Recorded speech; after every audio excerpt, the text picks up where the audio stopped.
Man, we figured we would step out the crib today and get a work session outside. We've been trying to find a cafe that we could go to, but it's not looking so good right now, so we'll see where we end up. But it's a beautiful day today regardless, you know? Get it. Lead the way, Ellie Jane. You're the navigator. Yes, this away, to the left. Vámonos.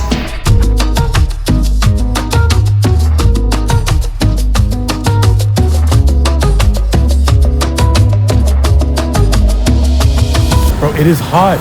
It is insanely hot. Like you can already see me. It's already coming through my shirt. How are you? Hot. I mean, I'm not complaining, but I didn't anticipate it would be this hot in Mexico. But it's lit. Ellie Jane, you alright? Ellie Jane, oh my gosh. I know she doesn't always do so well in the heat, but Ellie Jane. Yo, Starbucks it is. Whatever, it's a vibe. They got everything we need. Let's get it. You down? Mm-hmm.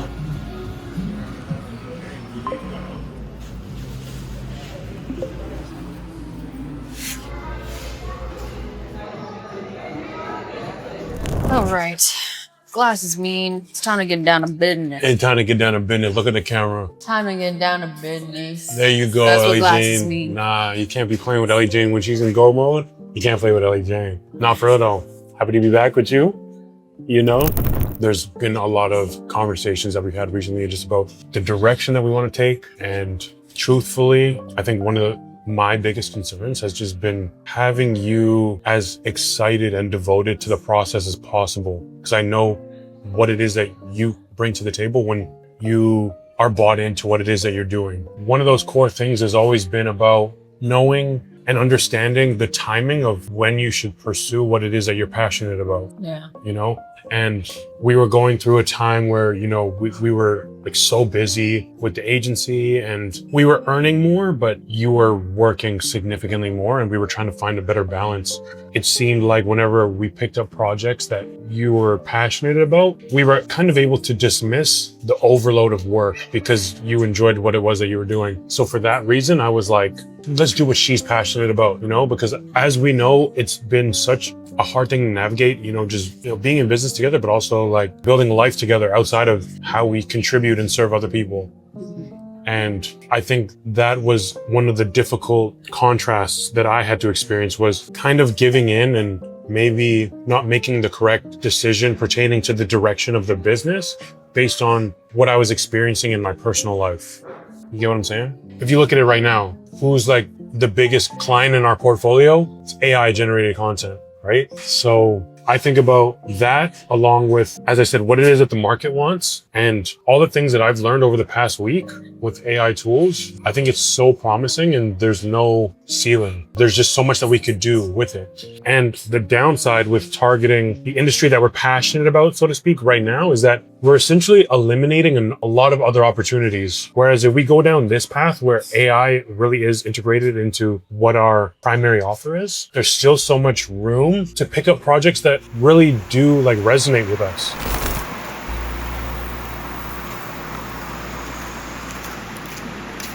What a nice surprise. I got a little shook right there. Really? I just saw someone filming me. I was like, I don't know who this is. Who is that? I take a closer look and it's you.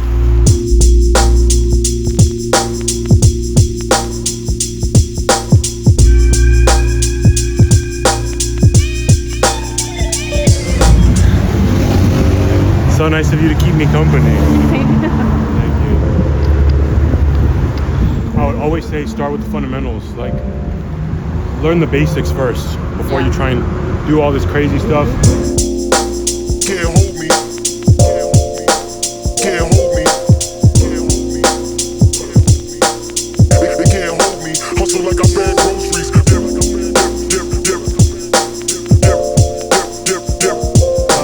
Just trying to learn how to ride both ways in basketball, using both of your hands. So not just going, because that was the tendency that I had, was like I would always go right. Yeah. I would always use my dominant hand. I didn't know how to use my offhand, and that was like my weakness. And then once I did learn how to use my offhand, it opened everything up. So I'm just like, okay, how can I apply that same principle with skating? Just like do it the right way. It might feel slow, but you're getting the foundations that will help you accelerate your growth later. Exactly. Yeah. That's how I felt with making the website.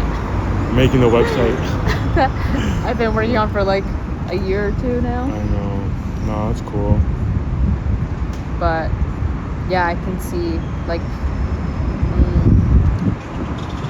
just this, even like switching. Switching. Doing the switch. That's a big one. What do you call that? Is there a word for it? There is, but I don't know. I'm still learning all the skate terminology, bro. There's a lot. It's a Yeah. it's a whole language. Like, I can't imagine. I'm happy we have this spot I know, we didn't even know about this place at all. when we were doing research. Couldn't be more perfect. Yeah. Yeah, I've been having a lot of fun with AI. Like, I think it's fascinating. Like, I'm constantly having these moments of like, holy shit, like this is like so freaking cool. It's just been such a moral dilemma for me. Like I told you, I didn't have enough time to like really research, but I wanted to start off by understanding, like our choice to go vegan, right? I wanted to understand both sides. Yes, the advances in AI content has grown, but what are the impacts? Because we know like, oh, it's like water intensive, electricity intensive, like how much really, you know? I learned a lot in a short amount of time, and basically it's water intensive, but there are other companies or industries rather that are also very water intensive at the same level as AI, if not more. And that's power plants. So how we generate electricity involves a lot of water unexpectedly. And corn, growing corn in the US. What is the correlation? They use a lot of water. So that's always the argument with AI is like, AI uses a lot of water, right? But so does the corn industry. And people are like, oh, well, corn, we eat corn. Like, no, we don't. We don't eat that much corn. The corn is actually grown for animals to feed them or for ethanol, for gas. Because the deeper we get into it, the more I feel this obligation to know both sides. And I know like it couldn't get more opposite, you know, like AI and green initiatives. So it's just been hard for me. No, I understand. And so yeah, like while it is exciting because it is getting like better, it's something that I feel like I still can't be 100% on board with, and I'm trying to find what is comfortable for me. It's just such a big decision, I feel like. No, but I don't think it really is, because I feel like the way you're looking at it is it's very like black and white, right? It's like a hybrid offer. Like, again, what is the basis of the offer? It's elevated content and seeing results from having better content through better storytelling. And if that particular company just so happens to need AI to make their videos, then we can do that. But it's not like we don't know how to use the tools. And if there's a big opportunity or a big brand that wants to work with us and what they're looking for is volume, we can fulfill that. But we can still do the organic content. We can still do real life, real user generated content, graphic design, all these different things, and make storytelling like the anchor of what this offer is. It's just a matter of, do you want to use YouTube to tell that story? Do you want to use Instagram to tell that story? Or do you want to use paid ads to tell that story? We can do all of them, right? Paid ads, in a lot of cases, not all cases, but it will need AI, right? And especially if you're constantly testing, you want to try different hooks, you want to try different looks of different influencers. It's just the way things are now. Like, this is the direction that it's headed in. And I don't want to be in that position where we have a big opportunity and it's like, nah, like you can't even fulfill what I'm looking for. We know that we can, and we've seen how much more equipped we are with these tools now and how much more familiar we are and what a difference that has made into the workflow. And it's like, okay, if you do this at scale and you get more people on board, you can really automate this thing. Like, this could be amazing. Okay. I think one of the biggest challenges is people don't want to detect AI. Like if you're presenting this to a potential client, they don't want to see, oh, I could tell that's AI though. And then like my audience is going to lose trust in the brand or whatever. It depends. Again, we had this one, yes and no, because I do feel like people are becoming more accepting of it subconsciously or consciously. Like they know it's out there and they know the capabilities of it. Whether or not they know how to use it, they know the capabilities of it. And it's just like, what we were saying, it's like a film. It's like you go into a movie knowing that it's fiction, but if the actor is good enough, you're not going to be reminded of the fact that it's Well, that's fiction. what I was gonna say, is we have to be like experts. Experts, exactly. And we're already on that track of like, we already know, based on the experience that we have in this industry, we already know what good versus great content looks like. Now it's just a matter of taking that and integrating that level of understanding with these tools, which we've already been practicing. Mami, dime qué es lo que tú quieres, baby, ponte pa' mí. Si me prefieres, mami, déjalo. Nos vamos en el Bugatti.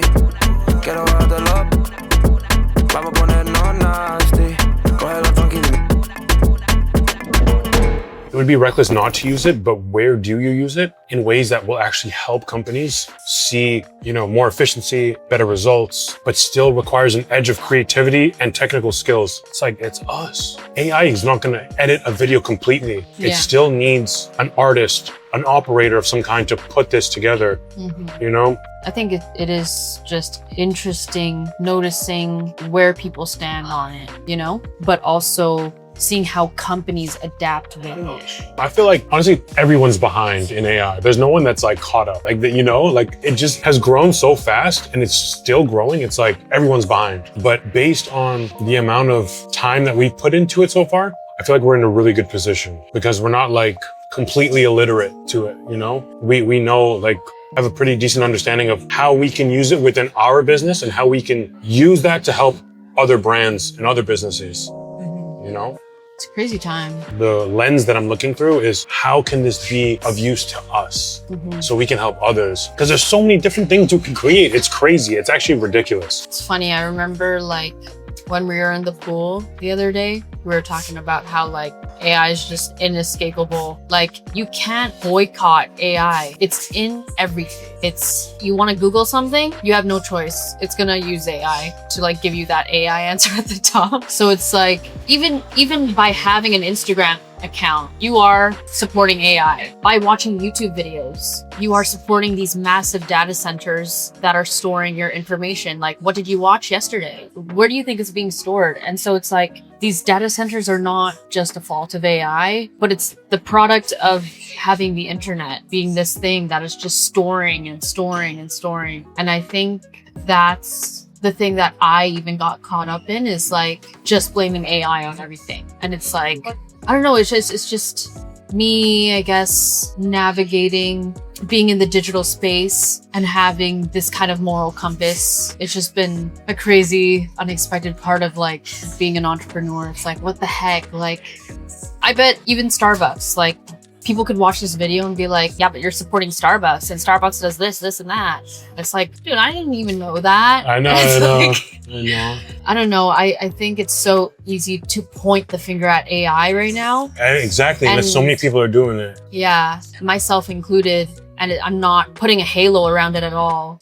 But I think there's so many layers to it that I've yet to uncover myself. So I do agree that like we have to adapt. And because we're in this industry, we have to adapt. We've seen it with some of the biggest eco brands like Pila and Koja. I told you that eco-friendly search browser, like they had to make the decision to integrate AI into theirs because they're competing with friggin' Google. And how can you like blame them? Yeah. It's becoming such that word just keeps coming up, inescapable part of the internet. Think about like when cell phones were introduced, and now it's like, oh, if you want to register for a site or some kind of a membership, if you don't have a phone, you can't register. I think our biggest hope is that we are creating kind of like this monster of data centers. Hopefully there will be a group of people that can figure out a way to store information without taking up so much land. It's like, it'll get worse before it gets better. I think that's what we can hope for. Yeah.